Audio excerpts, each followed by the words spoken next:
Dear friends, good afternoon and good evening. Happy CA Day to all. We are very fortunate to have Padma Shri T. N. Manoharan ji as our speaker of CP event on today's CA Day. The topic of the event is sustainability of happiness, CAs to strike work-life balance. Before we proceed further, I request all the participants to keep their audio in mute. You may send your questions in Q&A box or chat box whenever you want, and the speaker will answer it at the appropriate time. Thank you all, and over to the chairperson, CA Ashwini ji. Please, Ashwini ji. Good evening and namaste. Thank you, CA Bhavani Prasad, immediate past chairman of our chapter, to begin today's session. Myself, Ashwini Savrikar, chairperson of ICAI Muscat chapter, and on behalf of my entire managing committee and subcommittees, I welcome Padma Shri awardee, past president of ICAI, CA Shri T. N. Manoharan ji, all the dignitaries, senior professionals, colleagues, and all the participants of this webinar. Friends, it is the 1st of July today, CA Day and Doctors Day. Doctors deal with physical health, whereas CAs deal with financial health. Our Honorable Prime Minister, Shri Narendra Modi ji, has tweeted today, and I quote, "Our industrious CA community has a major role to play in ensuring a healthy and transparent economy. Their services to the nation are deeply valued. Greetings on Chartered Accountants Day," unquote. So let me pick up a few words from what I said just now, which points towards health. As CAs, we deal with financial health of companies that we work with or we work for. Whatever be the relationship, employer-employee, auditor-client, consultant-client, etc. And by helping these companies, we are in turn ensuring a healthy and transparent economy. So why am I putting this thrust on health? There is a reason. Healthy mind in a healthy body. Good health and happiness go hand in hand, and neither of them can exist singly for too long, meaning only if you are healthy, you can be happy. And when you are happy in life, it further enhances your good health, thus allowing us to function longer in a sustained manner. Well, we all slogged and studied day and night when doing our CA, at least most of us did, and I did. And doing articleship and CA studies together was not easy. But later, of course, as we settle down in our lives, we have to balance our work to sustain longer and to keep on working for good financial health of our companies. And for the healthy economy, we need to maintain our own good health first, which can only come from a balanced work life and personal life. On today's special occasion, we will hear pearls of wisdom regarding sustainability of happiness, CAs to strike work-life balance, from a striking personality, past president of ICAI, Padma Shri CA Shri T. N. Manoharan ji, Muscat chapter, and I personally feel truly blessed to have him with us addressing our members. And I must say a very special thanks to you, sir, for agreeing to be here today, despite your busy schedule and many other commitments and professional responsibilities. It is certainly an honor to host you, sir. To begin with the formal proceedings of the event, I now invite my MC colleague, CA Ravi Devra, to please give a formal introduction of our eminent speaker. Over to you, CA Ravi Devra ji.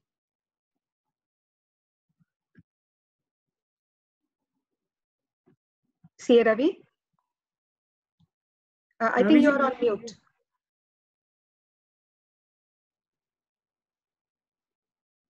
Good evening, everybody. Happy CA Day to all. It's my pleasure to introduce one of my mentor, Mr. T. N. Manoharan ji. He's a freedom fighter. He's from the freedom fighter family, and he's having a CA of 37 years of experience. This is most of our age. He has authored various books on the profession on the income tax law. Most of us have studied those books and got passed in the CA. He acknowledged teacher. He is an acknowledged teacher, having visiting faculty in the renowned institute, And most of our team members have actually studied under his guidance. And he was the president of the ICI in the year 2006 and 2007. He was also a chairman of the Canara Bank he was also a chairman appointed by of the Canara Bank appointed by the Government of India. And he was also an advisory council for skill development BFSI sector. And definitely there are lots of things. And he's been awarded with Padma Shri Award from the President of India on 7th April 2010. He was also got the Lifetime Achievement Awards for the Sheikh Honor Awards in 2017 by Rotary International. Business Leadership Awards, business has by NDTV Profit in the year 2009. CNN IBN Awards in Indian for the year 2009. Awards from the Honorable Prime Minister in the year December 2009, and several other awards. Thank you very much, sir, for joining us. I now will thank you very much, sir. That's it. Please, you can begin addressing the audience, sir. Please. Yeah, thank you. C.A. Ashwini, Chairperson of Muscat Chapter, and the other dedicated office bearers and past chairman, senior members, and other colleagues in the profession. It has always been a pleasure for me to visit Muscat in the past and address all of you. But this year it has been different due to lockdown. I am unable to physically visit, and therefore I agreed to address you virtually.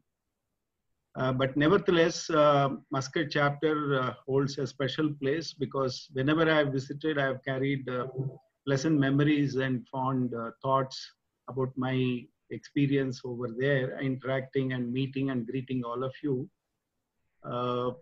So it's my delight to deliver a talk on sustainability of happiness, how to strike a balance between work and personal life, especially for chartered accountants.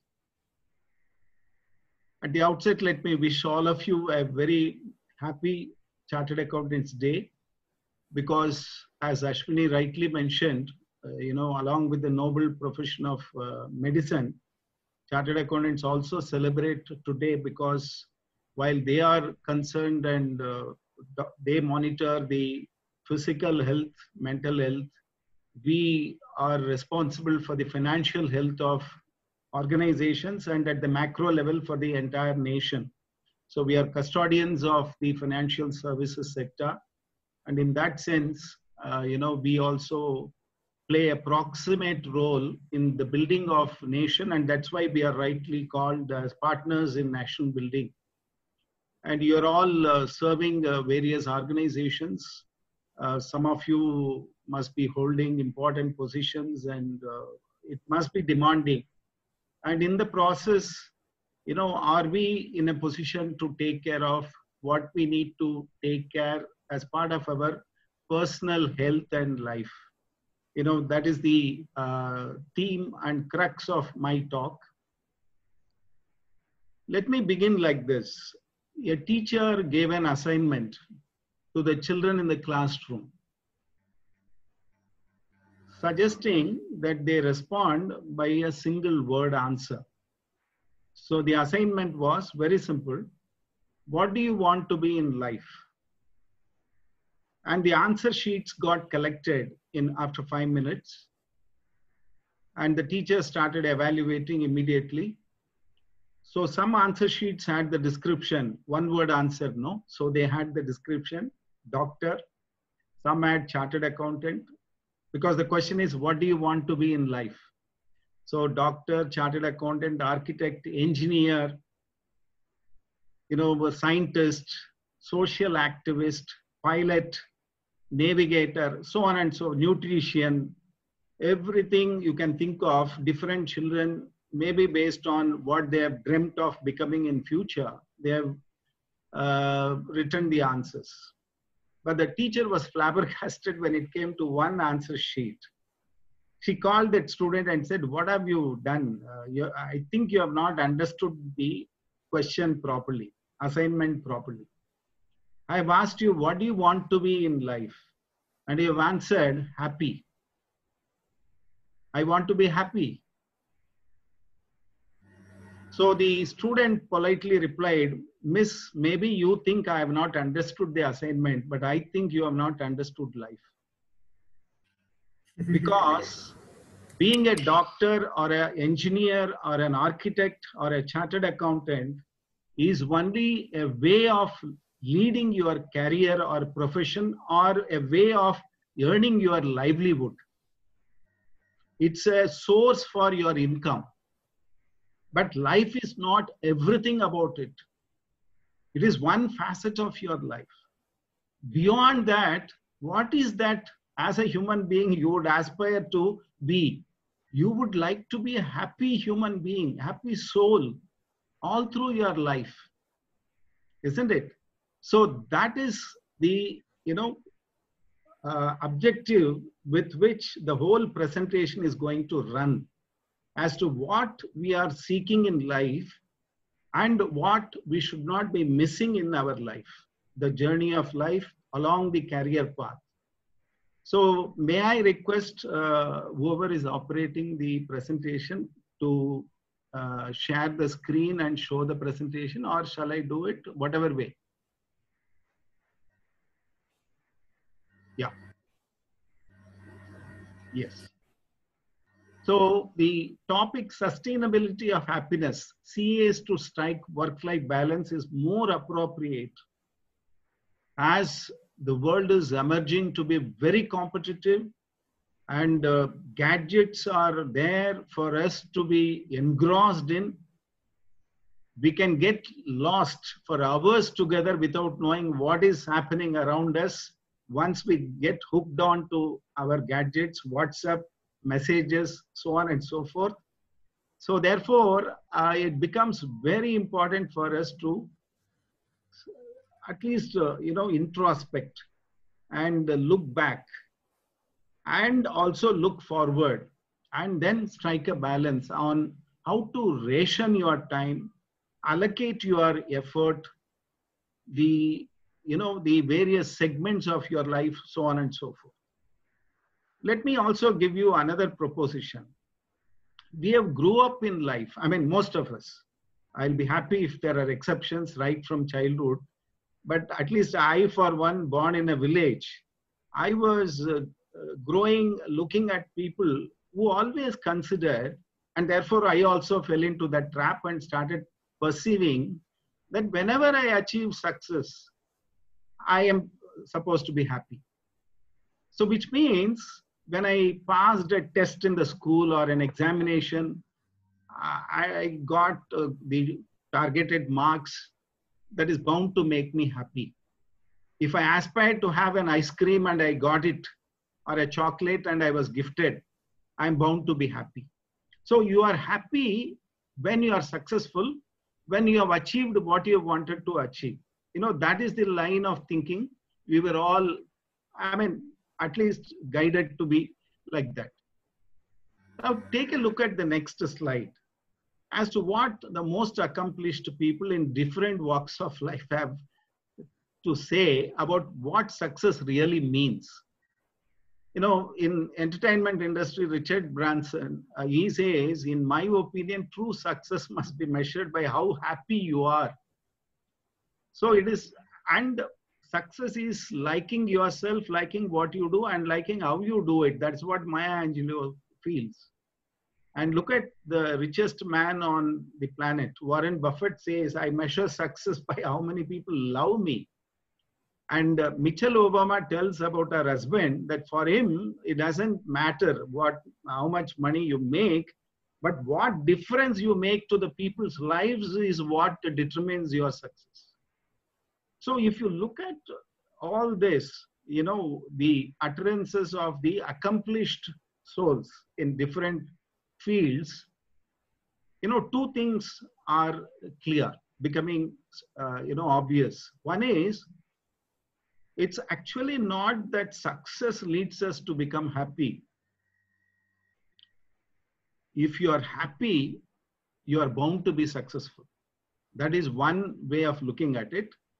A more elevated, evolved thinking is, actually, if you turn out to be a happy human being, that itself is a success. You are successful because you have learned how to be happy all along. Actually, success, people who are happy are not happy because everything is right in their life. They are happy because their attitude towards everything is right in life. So it all depends on your mindset. It all depends on your attitude and aptitude that determines whether you are happy or not. A situation in life should not make you happy, because the situation is not something that is going to destroy your happiness. It is your response to the situation, your reaction to the situation, the ability to handle the situation that determines your mindset, your mood, your complexion. So therefore, it is within you. It is within your control as to how you regulate your emotions. After all, we are not robots. We are human beings. We will have our downfalls. We will have our ups and downs in life. And we are bound to cry on some occasions. We must have all kinds of emotions that really makes us a human being. But all that I am saying is, if only you know how to condition your mind, you will not get lost in negative emotions. You will always know how to recoup yourself, recompose yourself at the earliest possible time and with the least disruption or destruction of yourself. So that is what we need to appreciate and understand. Now let me dive a little deeper into the topic by moving to the next slide.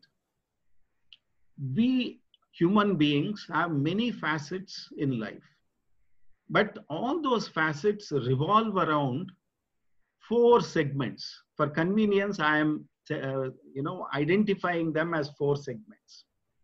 The first segment is family and relations. All of you will agree, we spend quite a lot of time in our life with family and relations. In the sense, they are all integral part of our journey of life. So that is the first segment I have identified. Now, what is the purpose of my identifying 4 segments? The underlying principle is very simple. No doubt happiness is within you and it is for you to be happy. But since most of the time you are spending or connected with these 4 segments, they influence your emotions.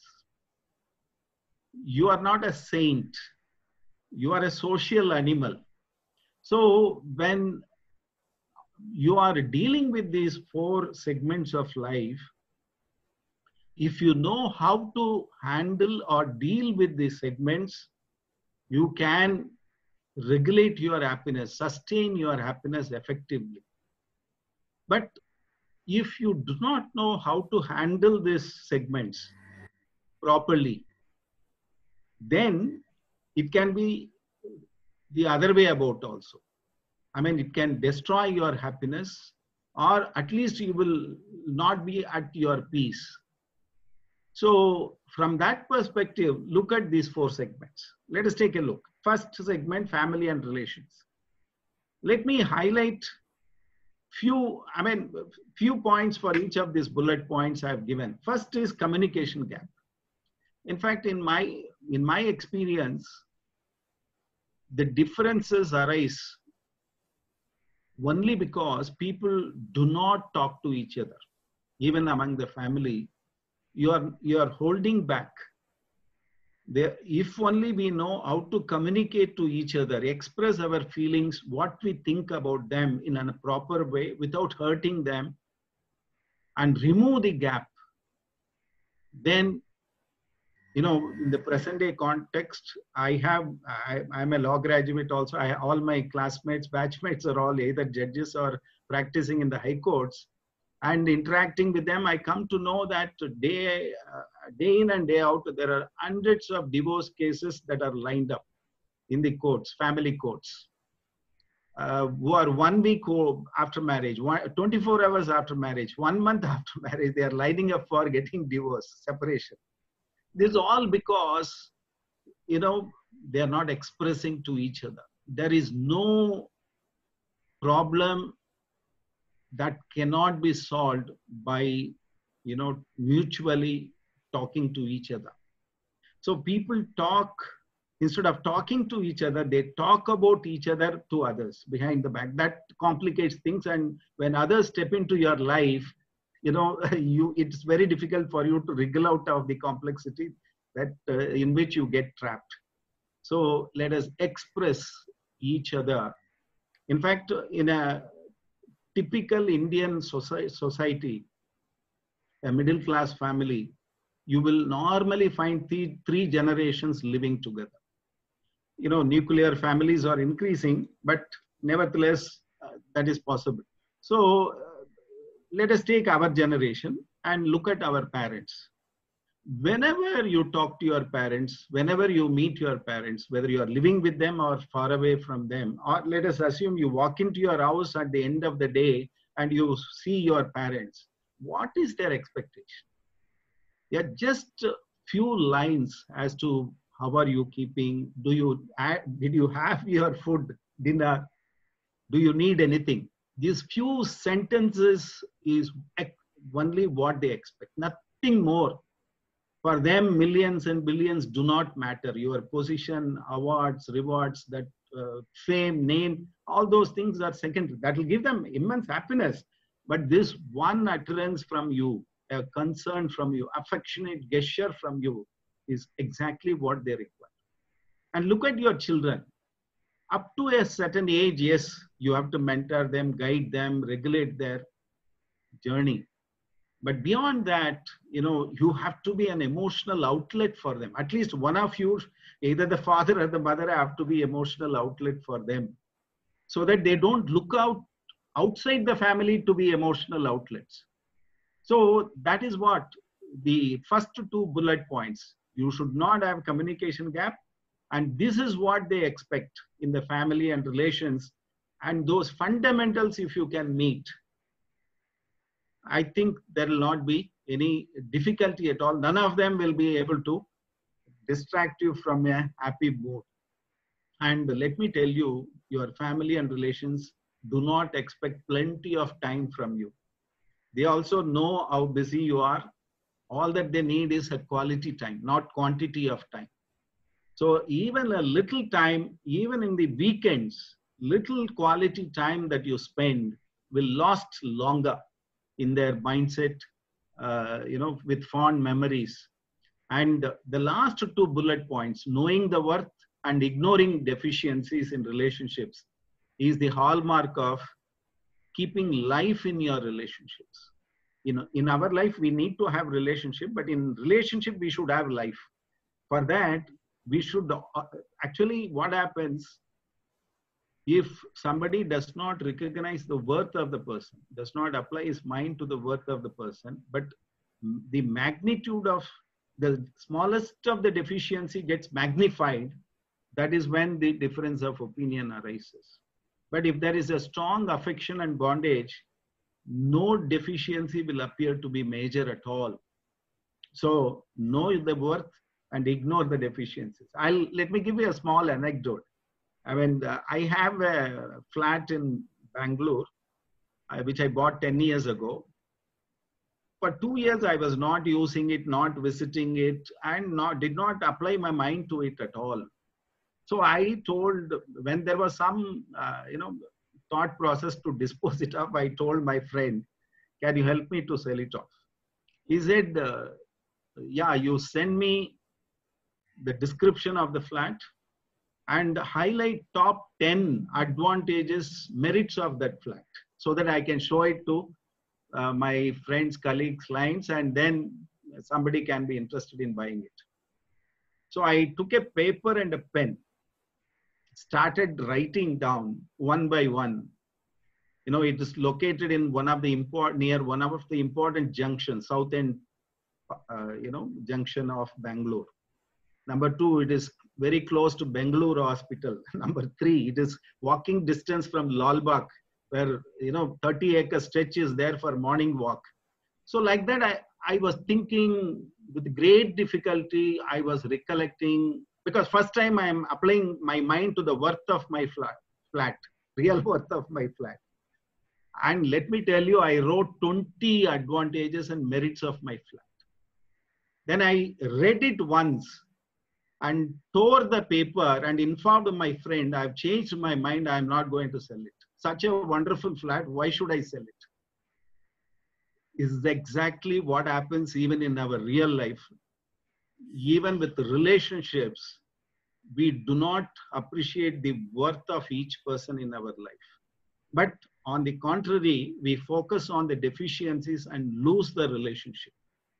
No doubt, there are certain characters, personalities whom you should keep away from. That is based on the holistic evaluation. But no human being is perfect. So even among family members, relationship, there will always be deficiencies which you should overlook if overall, on a holistic basis, the person is good and acceptable. So that is as far as the first segment. Now let us move on to the next segment. The profession, either in practice or in job. See, all of us may not have got work which we like to do. But whatever we are destined to do, we have the ability, inclination to adapt ourselves to start liking it.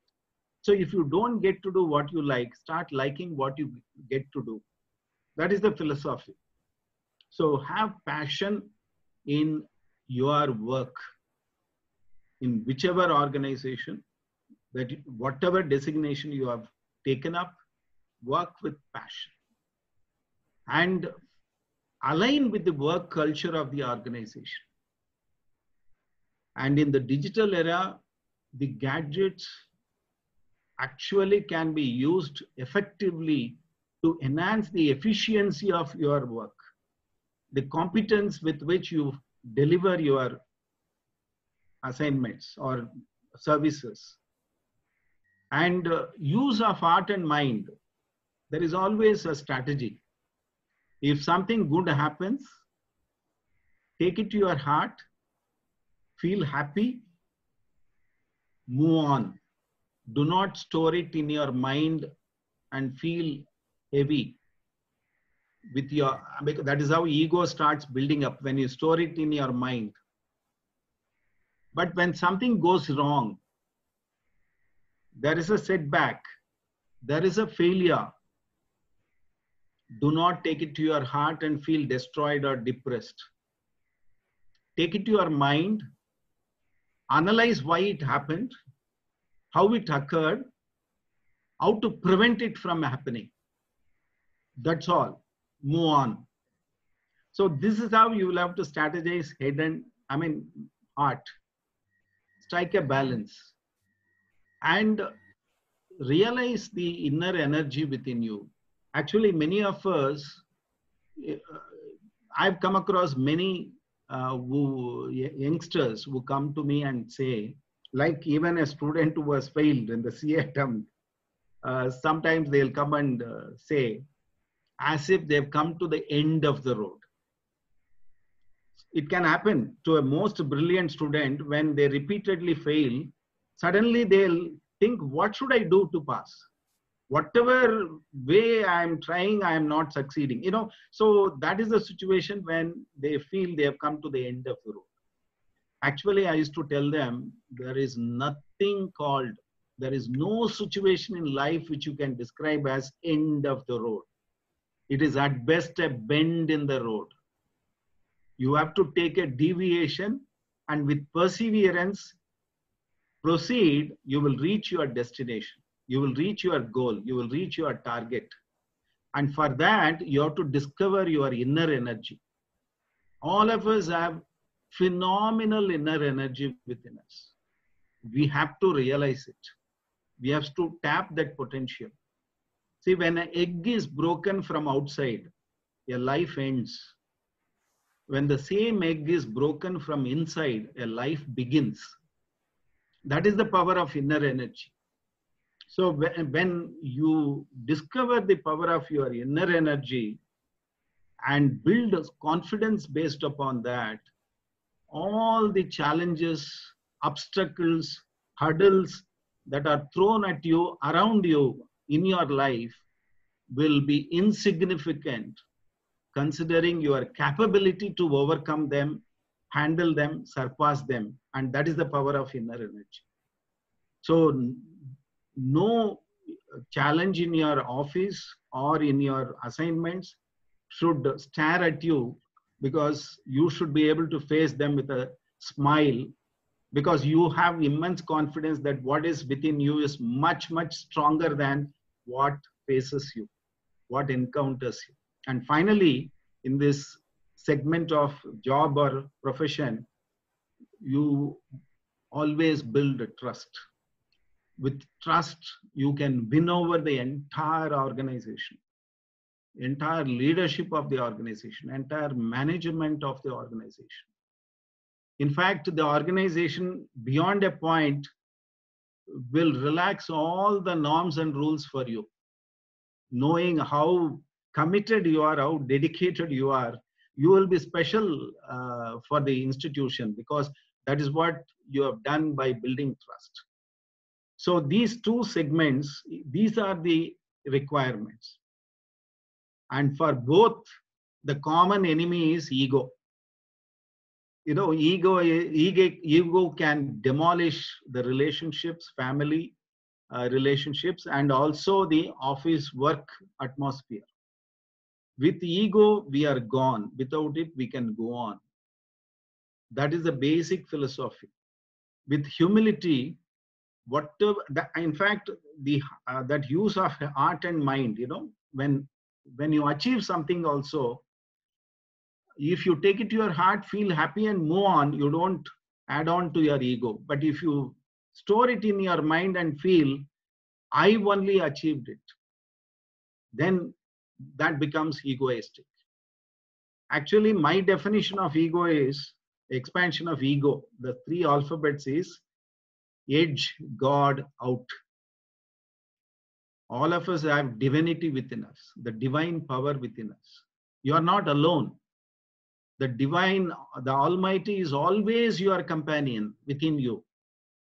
But if you think you have achieved it, that I have achieved it, so you are edging that God out of you, divine out of you. In fact, when one of the film music directors, A.R. Rahman, who all of you must be aware of, who has scored many music and won the Oscar, when the moment he got Oscar, what he said was, I dedicate this to the Almighty. Because he feels he has not achieved it, only God has made use of him to accomplish this. That's all. He is only a tool, but the Creator has done. Even when I was conferred Padma Shri, I genuinely believed that it could have gone to anybody. This opportunity of reviving Satyam could have gone to anybody, and therefore the Padma Shri could have gone to anybody. And it is the Almighty who has chosen me to play that role and also, you know, confer that. So therefore, I have nothing to do with that. I'm not attached with that award at all. Awards will come and go. Basically, we have to be a human being. So for heaven's sake, we should not allow this ego to come into these two segments at all. Now let us move on to the next slide to take a look at the other two segments. The other two segments are health and value systems. Health is an integral part of our life.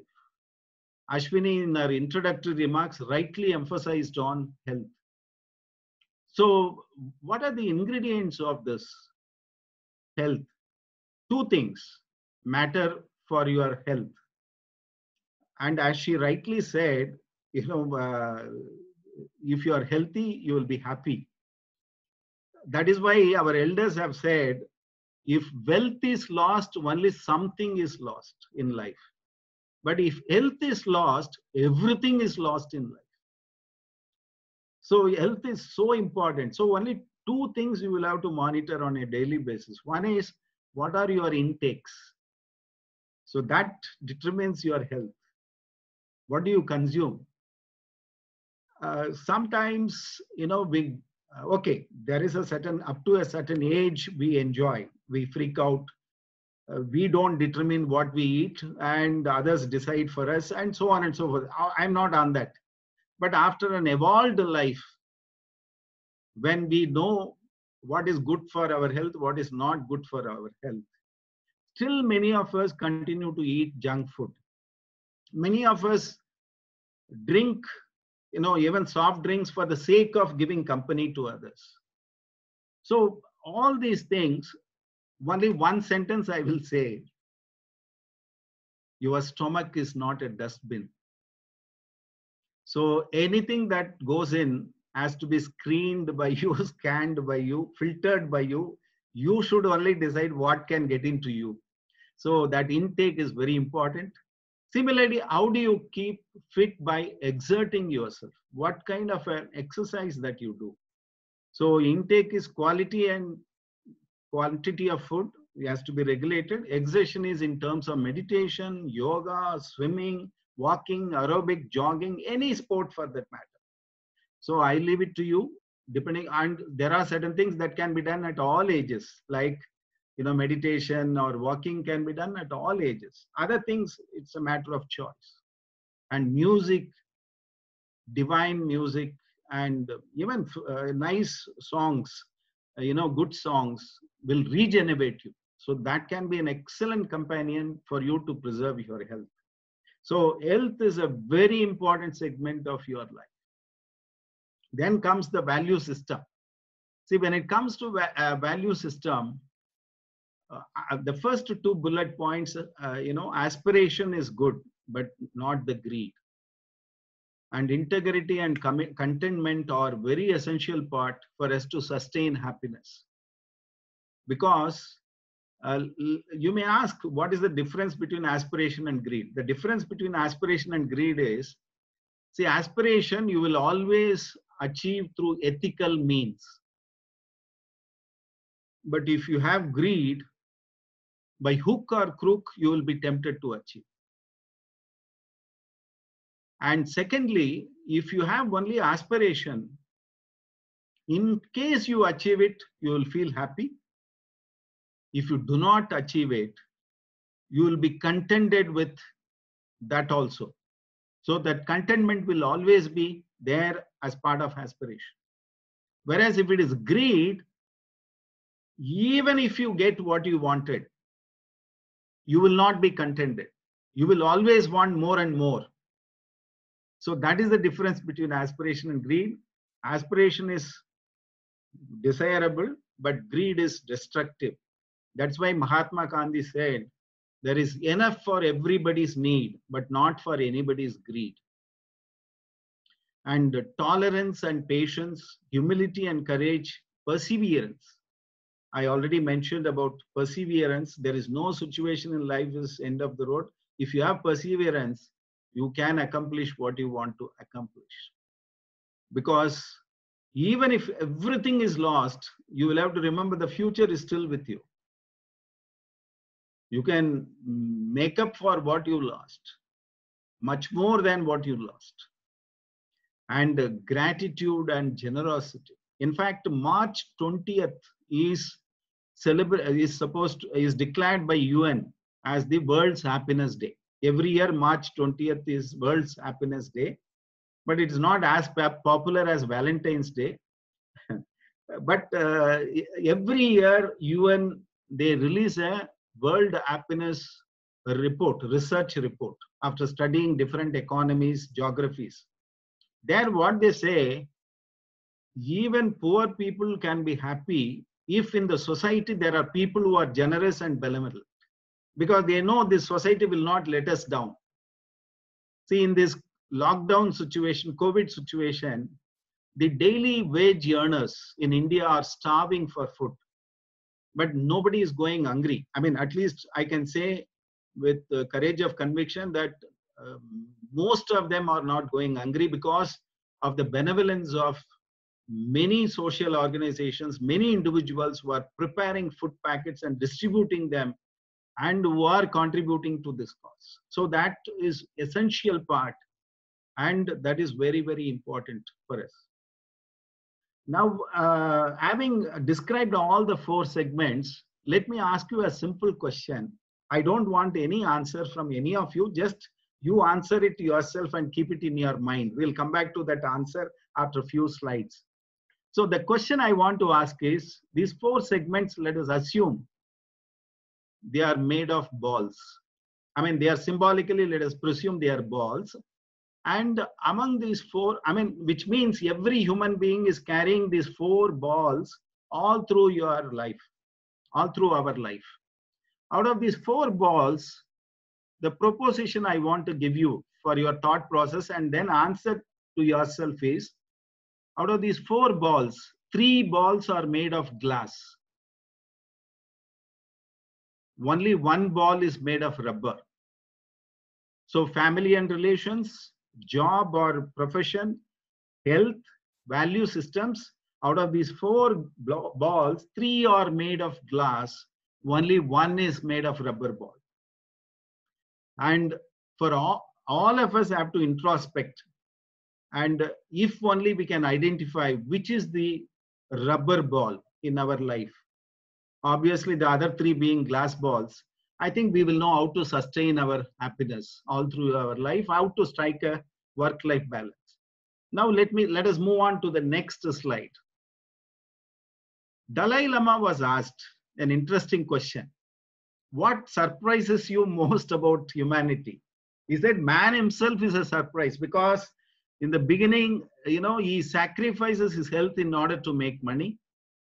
And later, he sacrifices the money he earned to recuperate his health.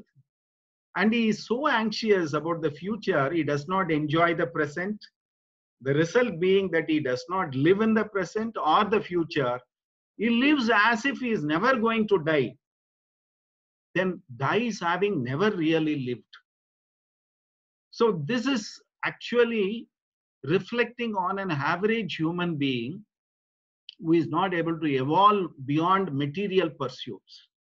Their only goal is how to become rich.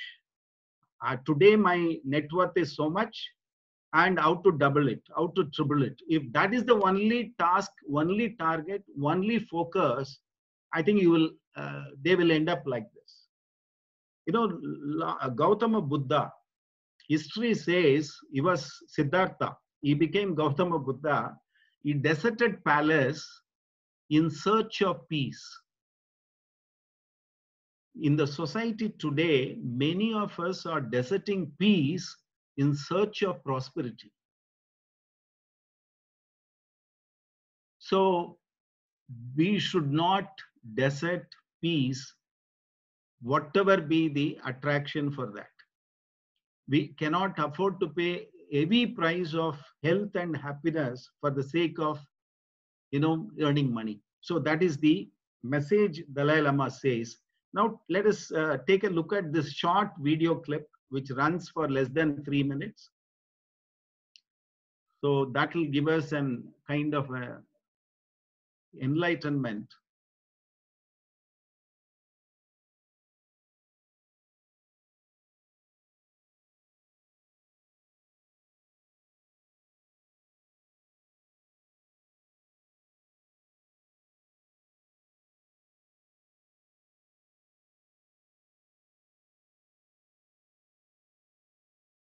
Is it possible to slightly increase the volume?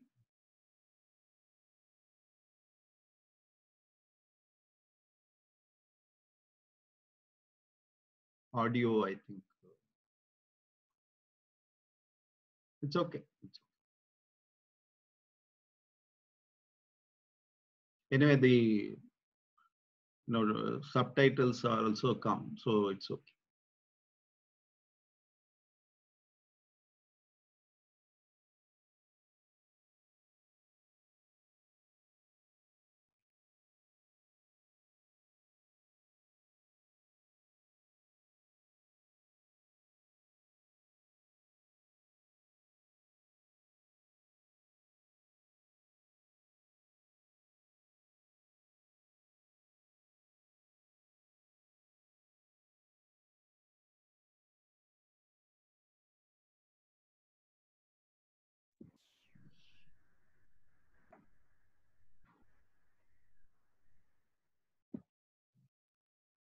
It's okay. It's okay.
Yes. So after taking a look at this short video clip, I feel like saying only three things. First is, we cannot help everyone, but each one of us can help at least someone. Because initially we think family is universe, but over a period of time, we should evolve to believe that universe itself is a family. So if we can reach out to somebody beyond the call of duty. See, if I educate my daughter, it is my duty. But if I educate a girl unknown in a poor family, an orphan, and that which I am doing, now the happiness that it gets you is phenomenal. It is immeasurable. Second thing is, each one of us should justify our existence by contributing to make this world a better place to live. Actually, this lockdown situation, this virus, all that has taught us many lessons.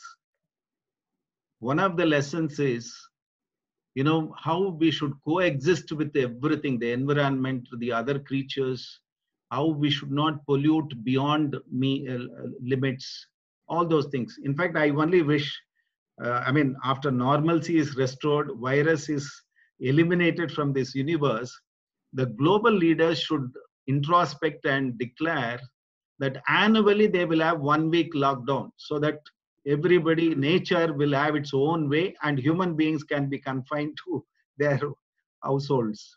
And, that will be a good way of, living and letting others live and making this world a better place. And the third and the last point is, actually life by itself has no meaning. Life is only an opportunity for us to give it a meaning.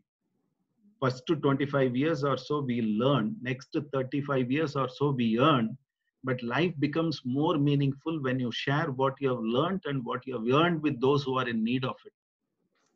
So that, if and the sum and substance of all these 3 points and the message in this video is, the topic is sustainability of happiness.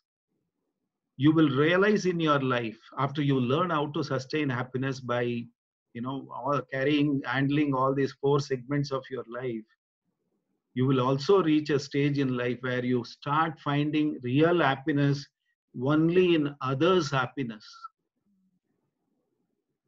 That is the beauty of sustaining happiness. Let us move on to the next slide. I've asked you a question. The answer is there in the next slide. This is, so family and relations, health and value systems are glass balls. Our job and career is the rubber ball. But in real life, common sense will tell us which balls have to be carried more carefully, nurtured more attentively, glass balls. Because if they slip and fall, they'll break. You cannot afford to be indifferent to them. You cannot ignore them. You cannot show negligence to them. But that is not the case with rubber ball. Rubber ball can always bounce back. You can always make it up. You can even replace it in the worst case scenario. But that is not what happens in real life. Let me clarify. I'm not for a moment suggesting rubber ball is not important. Actually, rubber ball is the source of your living. If only you are able to handle the rubber ball very well, you will be empowered to take care of the glass balls much better. So in that sense, rubber ball is also important. But all that I'm trying to say is, for heaven's sake, don't attend to the rubber ball by being indifferent to the glass balls. Strike a balance. As I told you already, in family and relations, they don't expect quantity of time. They expect quality of time. Rubber ball demands quantity as well as maybe to some quality also. But so you can strike a balance. In terms of quantity of time, attention, effort, okay, you give it to rubber ball. But in terms of quality of time, don't say you have no time for glass balls. Let us not get into that trap of saying I don't have time for glass balls. So in that sense, strike a balance. Let us go on to the next slide. There are so many major challenges in everybody's human life. I'm only identifying three major issues that can obstruct you from sustaining your happiness. The first problem all of us have is, in young age, we have time, energy, but we don't have money. In the elderly age, that is old age, we have time and money, but we don't have energy. But in the middle segment, which is the substantial segment, you have energy and money, but you think you don't have time to attend to the glass balls. You're so busy, even morning walk, by some lame excuse, you are willing to forego. Suppose something needs to be filed in the office that day, but that is your wedding anniversary. That is the birthday of your spouse or a child. And there seems to be a conflict. I think you should know how to manage the situation and still make it and celebrate to the wedding anniversary and birthday, because if that day is missed, you will have to wait for one more year and it will not be the same wedding anniversary, same birthday. Whereas what you failed to file that day, you can file it next day. Events are not going to fall.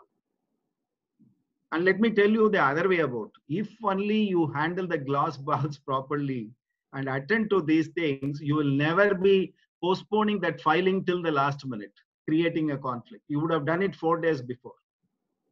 If you are in a happy state of mind, nothing in your office will wait for the last minute compliance. Everything you will be ahead of others.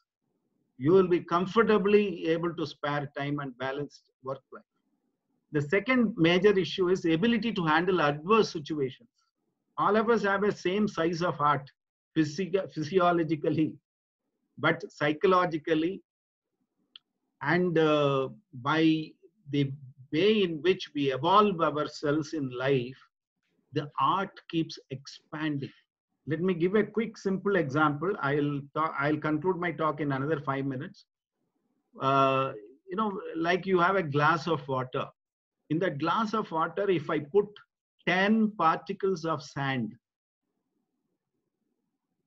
what will happen to that water? It will get contaminated. We'll refuse to drink or use it, isn't it? But if the same 10 particles of sand, if it is put in a swimming pool, it may not matter. 10 gunny bags of sand, you go and throw it in the ocean. How does it matter? Heart also, the way it expands, problems will become insignificant. Even what looks, every problem is like a stone. If you take it closer to your eye, the stone will cover up your entire eye and vision. It looks so big. But if you throw it on the floor and crush it with your feet, you know, it becomes irrelevant and insignificant. So ability to handle adverse situations, evolve within yourself. Life is influenced by comparing with others. Never, for heaven's sake, compare with others and yourself. And that is how the happiness suffers within you. And we all, I mean, some people copy others even in lifestyle, everything. Actually, you cannot copy others because the question paper given to each one of us is different. So you cannot copy and pass the examination. What others write, what others do. Each one has to have their own way. And the next slide, please. This is the philosophy of life. If only you can tick in the middle age that you not only have energy and money, you also have time to attend to glass balls, you will be able to sustain happiness. And instead of repenting on what you do not have, what you have lost, celebrate on what you are blessed with. Whatever you have, that itself is much more than what you require. If that contentment is there, I think you will be able to sustain happiness. And life, don't think all pages of your life is already destined to be the way it is. It is filled up. No. Maybe the beginning is written by God, end is written by God. And because of destiny, maybe few pages here and there, few chapters here and there are outlined in your life's book. Rest are all open for you to write. Please learn to co-author your life, enchanting journey of your life, and become a co-author to your creator. You will be so proud that you have taken up that responsibility of filling up all the empty spaces instead of compelling him to fill it up for you. So that is the approach you should have. You can shape your life much more happier, and nothing external can disturb you and distract you and destroy your happiness or your personality. So with that sense of belief, if you are able to lead life, I think you will be able to easily conquer the external things, extraneous things, and sustain your happiness by striking work-life balance. That's why Dr. APJ Abdul Kalam also said, you know, we should not measure our growth only by GDP, gross domestic product. It should be GDH, gross domestic happiness. So happiness is very, very important. Today, India is ranked at 142nd rank in World Happiness Index. We have a long way to go. So, and how India can become #1 in happiness? If every individual, you know, evolves and becomes happy, the country will also be happy. Nation will be happy. The last slide, which is the most important slide, just to thank you for the opportunity and patient listening. It has been an enjoyable experience addressing all of you virtually. I wish and hope you have the same thing to say about me delivering this talk. I'll be happy to take any questions. Thank you.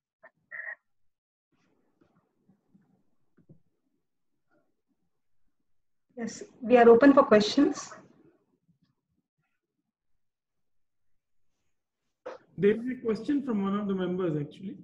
Now, please, you can read it out, sir, or you can tell me. We follow values in our life, including in our job. But when others don't follow the values, it becomes difficult to accept. Should we pursue our stand, or we should change our stand to suit the others' way of approach? What is your advice on such a situation? Actually, if it is conflicting with your commitments, then you have no other option but to stick to your stand and mold their approach and attitude. But if it doesn't affect you, it doesn't encroach into your personal life or official discharge of duties, I think we are not, we have to be realistic. If you are a well-wisher and he also looks upon you, then you have a moral responsibility to guide them, to nurture them to the right path. But if you are unconnected, or if that is not falling within your moral responsibility. I think you should mind your own business and keep moving so long as your conscience is clear. Because in the present day context, you are not here to reform everybody, and there is no guarantee that everybody will listen to you.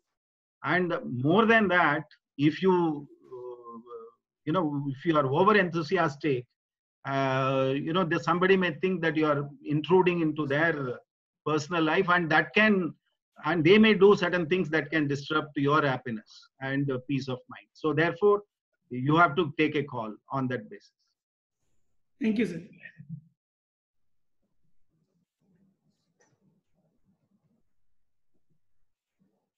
I think more members have expressed their happiness for this session and unique topic.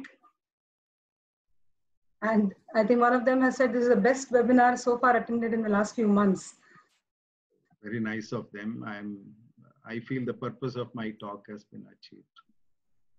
And I should thank them for joining and listening to me. Right. Sir, any advice for the Muscat chapter members? Any other specific advice for us?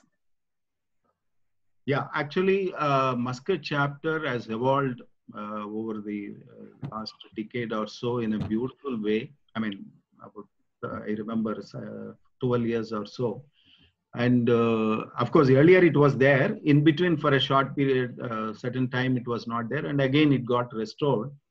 And I have seen successive leadership in Muscat chapter have contributed to the growth of this chapter.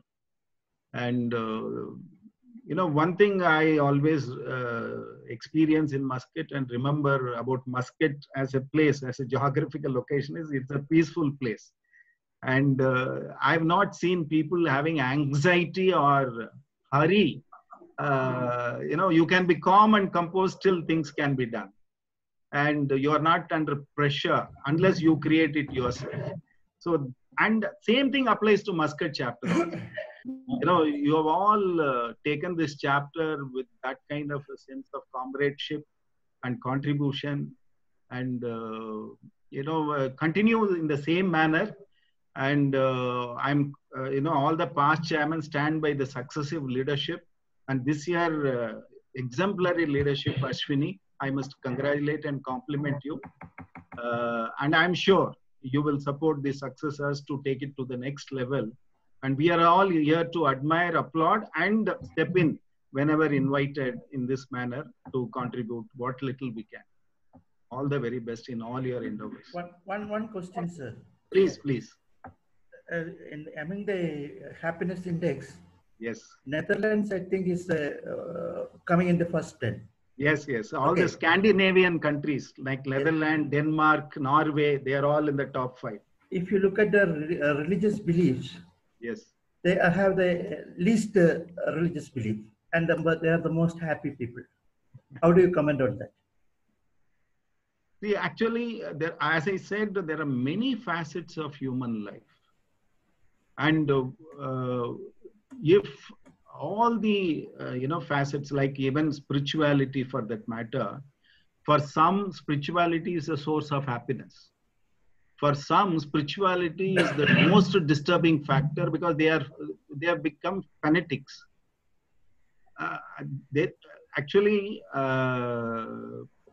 It's like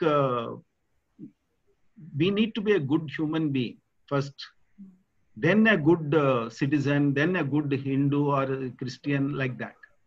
But if you forget that basic philosophy that I need to be a good human being and give emphasis on being a very fanatic citizen, then I start developing hatred on Pakistan. I'm a good Indian citizen means I should hate Pakistan. But if you are a good human being, I love a Pakistani. That is what I believe. Nothing should dominate and destroy that basic requirement of every one of us being a good human being. After preserving that, you do whatever you want to do, whether it is on religious front, on nationality front, patriotism, all those virtues should line up behind being a good human being. Nothing should be allowed to surpass that. Therefore, they are happy. Some of our members are your students and they're remembering, like CA Shilpa, she's remembering attending your lectures in Chennai, the classes. Yes, yes. Yeah, that's true. Many of them. And CA Deepak ji is our senior member. He has worked with you, so he's Yeah, yeah. memories. I'm so happy that they have joined the call. And maybe only one, because many youngsters seem to be in the group also. I was talking about communication gap among family members and all. Only one suggestion is, even the smallest thing, happiness, you share, appreciate, mutually appreciate.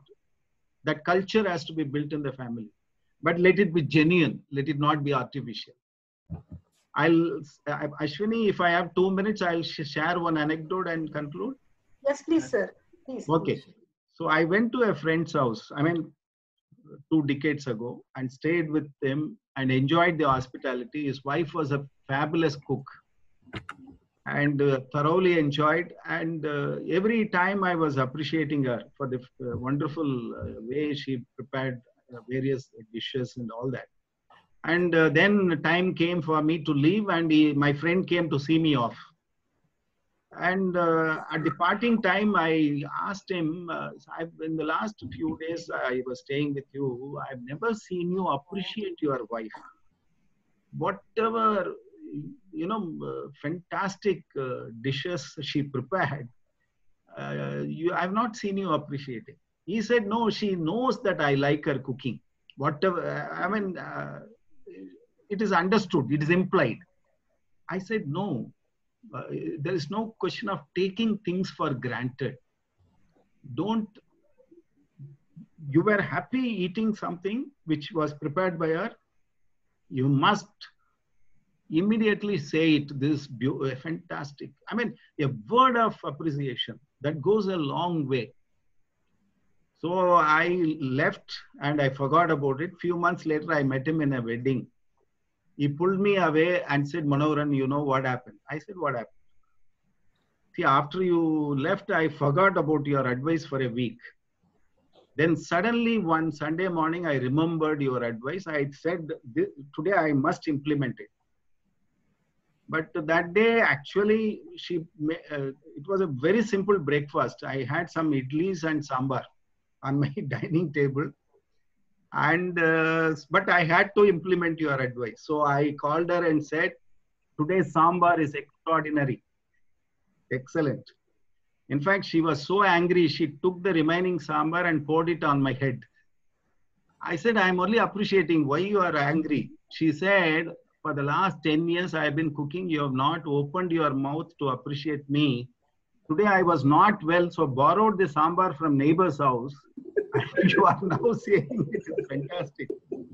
So I told him, see, I told in the right context. You can't appreciate for the sake of appreciating. Only if you genuinely feel what you feel, you must share it. So just as I told you, for office, job, profession, build a trust. For relationship, one thing you must always remember, be genuine. If you are genuine, I think you will be accepted and you will accept everybody around you. Thank you. Thank you, sir. I think your session has addressed a lot of questions which the members have had in the past. So I would request C.S. Sajeev to please sum up the session. And C.S. Sajeev, Surendra? Yes. Thank you so much, sir. We are really indebted to you for last 60 minutes. You have taken us to a different level. See, the world thinks that, the money making or making the money capability is the yardstick of success. Especially when we are, in this part of the world, we are rightly you put it. See, we forget many things. So in front of us, our official matters or probably, the business related matters. So when it comes naturally.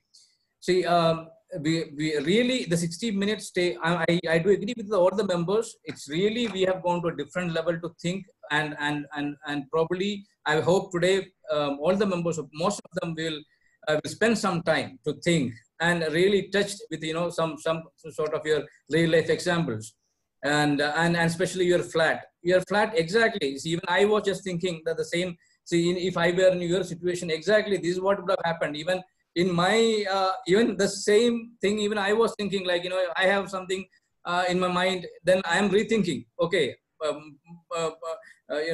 probably I'll count the values of or even the people around you, value them, and see. To sum up, what I could get probably in 2 lines. The success is the happiness, and happiness is within you. Means the happiness is yourself, or probably you can find happiness within you, and you have to find it. So this is how I could make it from the whole 60 minutes. And thank you very much, sir, for joining us. And on a special day, happy CA Day. Thank you, sir. Thank you very much. Thank you so much, sir. This is a small token of our appreciation. This is a small thing which we can do right now, that we are sharing this certificate. Very nice of you. As our appreciation and token of love for the time that you've taken out for us. Thank you. For this session. We have, we prepared a small video. I would request C.A. Ramanan Prabhu to speak about it, and then I will be playing the video. C.A. Ramanan Prabhu is our Vice Chairman of the chapter. Yeah. C.A. Ramanan Prabhu. Thank you very much, Ashwini ji. To mark our CA Day celebrations this year, CA Ashwini Savarikar, our chairperson, along with all our MC members, she has conceptualized the video recording, Muscat chapter, and the journey with the whole team. Now, I request Padma Shri CA T.N. Manoharan ji to do the honor of releasing this official video by virtually. Over to you, sir. You can just allow us, and then we can. Yeah, please. You can switch it on, please.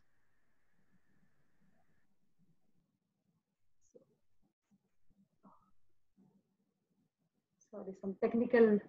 One moment, please. No problem. We are all equally new to technology, so. Yeah. This is a new normal. Yes.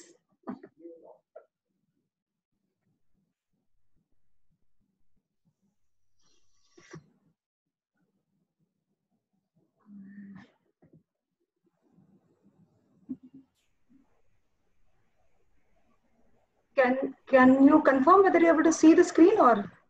Yeah, it's coming up. It's coming up. It's coming up? Okay. Yeah, you can click on, I think. Yeah. Click. Yes, now it's come. Yeah. The Muscat chapter of ICAI was set up 12 years ago and owes its existence to the support received from the government of Secretary and our local sponsor, College of Banking and Financial Studies, CBFS. The chapter is formed by way of an MOU between the CBFS and our own Institute of Chartered Accountants of India, ICAI. In slightly over a decade since its formation in 2008, our chapter has grown from being a fledgling outfit to this mature organization, flying high with confidence and oomph in pursuit of its primary objective to provide a solid forum for professional development. The chapter is happy to be supporting its members and Omani finance professionals through our various knowledge building programs. The chapter is run by a managing committee of 8, led by the chairperson, held by different subcommittees, all work voluntarily, sacrificing their personal and work times solely for the cause of the chapter and its members. Pictures of the current year managing committee and its subcommittee members are shown here, along with the roles each one has played at the chapter during 2019-20. Growth and success of the chapter has been made possible because of the solid foundation laid by the previous managing committees efforts for the chapter.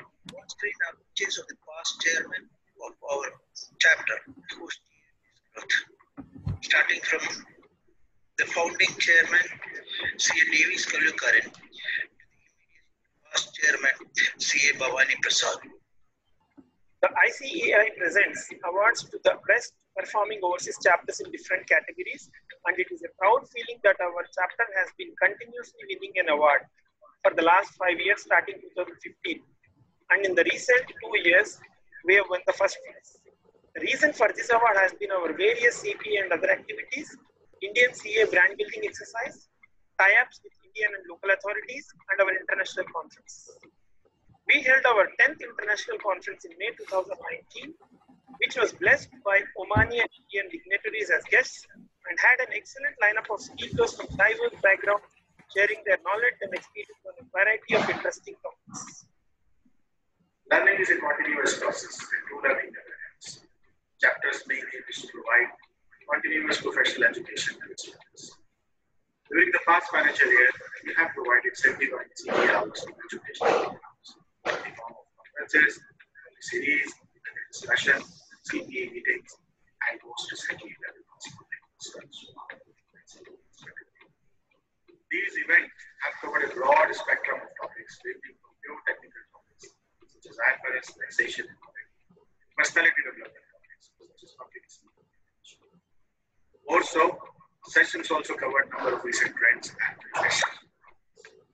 Highlights include session on digital accounting, robotic process automation, innovations in future CFOs, cybersecurity, risk management and technology world, as well as sessions on ethics, which is historically scale and we have celebrated CAD last year with our CA Metro. We also organized social function and traditional South. We also celebrated the Festival of Light with our CA members, including the sum of the cultural activities performed by the family members of the city group. The sports activity, side activities competition, where many of the CA members participated in the assembly. We also had a badminton tournament, which many of the members have appreciated.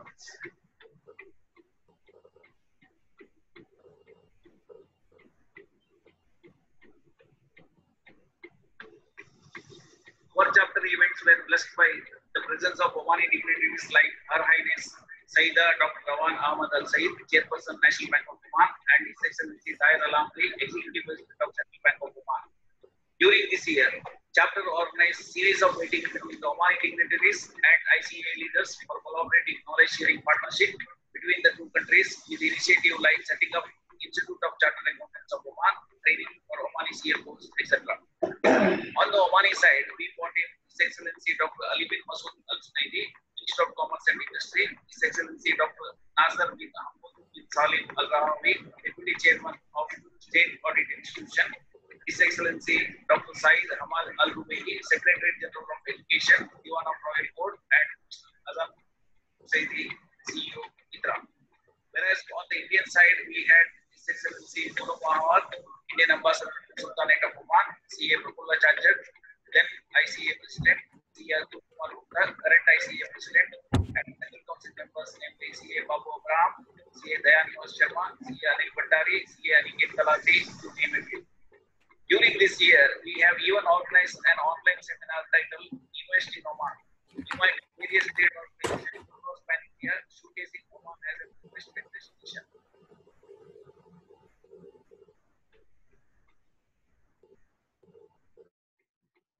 Friends, we have played an important role helping our chartered accountants in their job search missions. In this direction, an HR meet was organized to bring together various recruiters in Oman and introduce them with the Institute's overseas placement initiatives for fresh and experienced chartered accountants. We showcased the value addition that could be done to the organizations by Indian chartered accountants. Within a few days of this event, the recruitment of at least 4 Indian chartered accountants was done by the companies in Oman. Our existing bylaws were approved in 2009. Since then, we are following up these bylaws and bound by these set of rules being our chapter bylaws.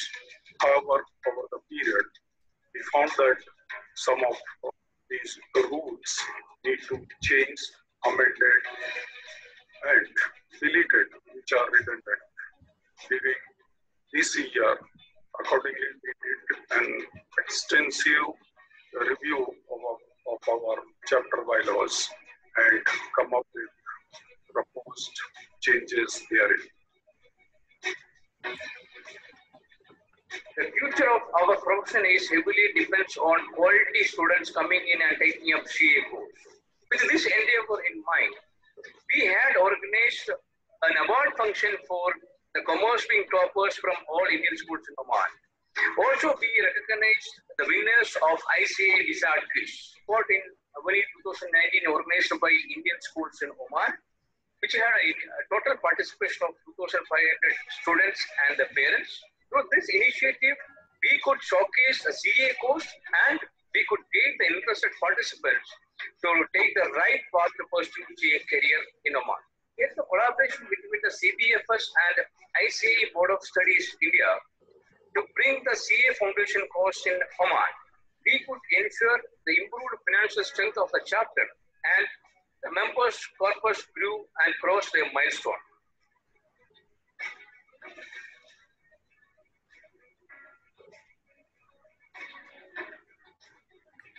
Today is the world of showmanship, where just doing a good job is not sufficient, but one needs to ensure that this good work gets noticed. We ensure that your Muscat chapter gets noticed out there, be it India or Oman, Gulf or rest of the world. We increased our reach by reviving the chapter's LinkedIn and Facebook accounts. We launched a new YouTube channel for the chapter and made sure we are able to reach out to each interested professional who could benefit from the activities being done by the chapter. Lastly, we have shown resilience by ourselves adapting to the need of the hour when the world and we in Oman were hit by the COVID pandemic, which stopped physical meetings and gatherings, thus threatening our purpose to exist. The Muscat chapter refused to stop and organized various virtual CPE meetings for members, and now here we are today, holding a virtual annual general meeting as well as online secret ballot election. The Muscat chapter of ICAI has come a long way and is geared to move ahead to newer heights. Each past member of the chapter deserves credit for this success, and each future member has a bigger responsibility to ensure this legacy is taken forward. Sharing is caring, as they say, and when it comes to sharing knowledge, it enriches both the one who shares as well as the one with whom it is shared. As it is said in Sanskrit, Vidya Sarvasya Bhushanam, meaning knowledge is the ornament for everyone. Come and be part of this knowledge sharing journey. Be part of Muscat chapter of ICAI.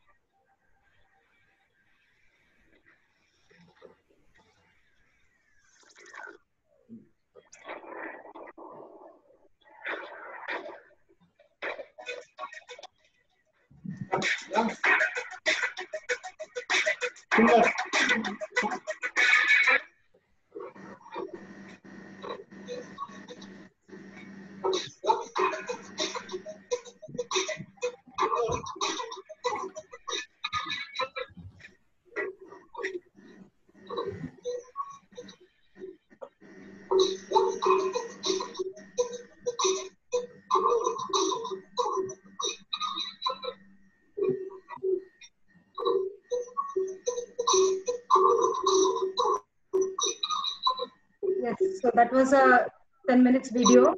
CA Ramanand Prabhu. Yes. There's some voice disturbance, I think so.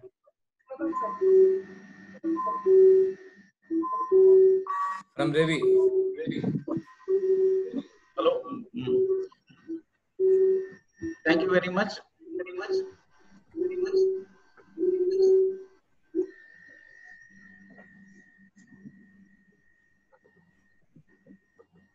Yep. We have also received the greetings from His Excellency Dr. Nasir Hamoud Al-Rawawi, Deputy Chairman of State Audit Institution. This is the message.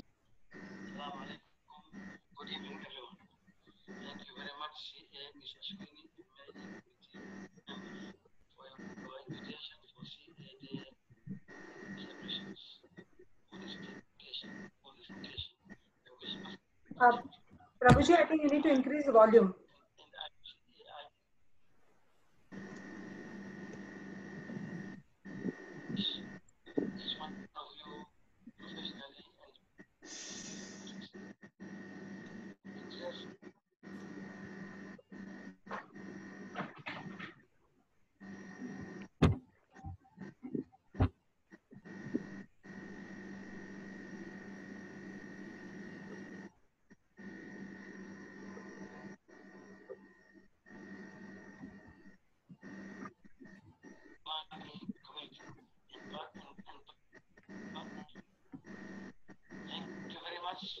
Best wishes, Nasir Hamoud Al-Rawahi.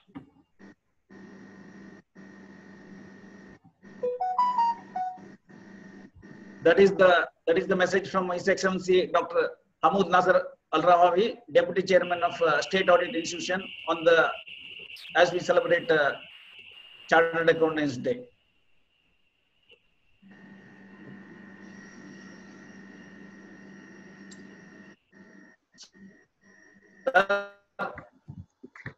I cannot help. We can help someone. As a part of the society and the community, we had carried out Royal Hospital of Oman today, along with the sponsorship of Nabil Biscuits and Pepsi Oman. We also thank Nabil Biscuits and Pepsi Oman to partner with us and sponsoring this event, part of our corporate social responsibility and community service in Sultanate of Oman.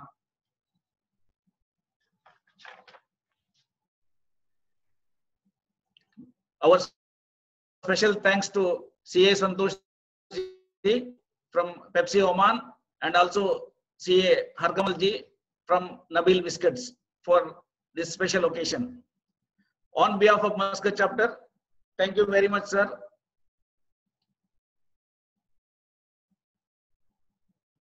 You have been great support for the chapter.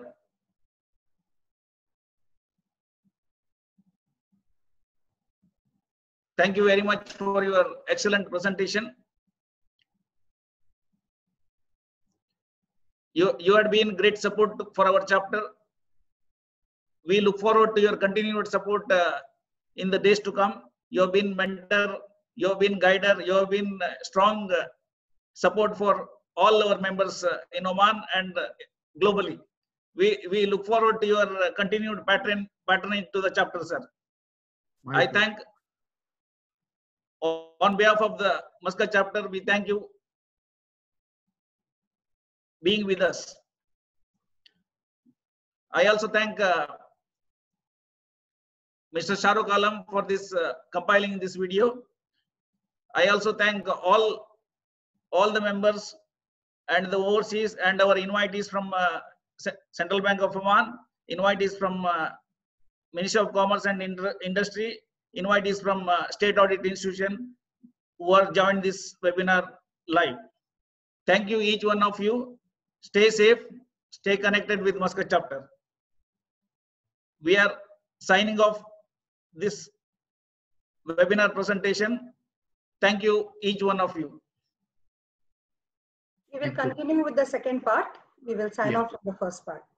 Thank you. Thank you. Thank you so much. Ashwini. Thank you, sir. All the very best. Pleasure talking to all of you. Thank you. Thank you so much. Thank you, sir. Very much. Thank you. Thank you.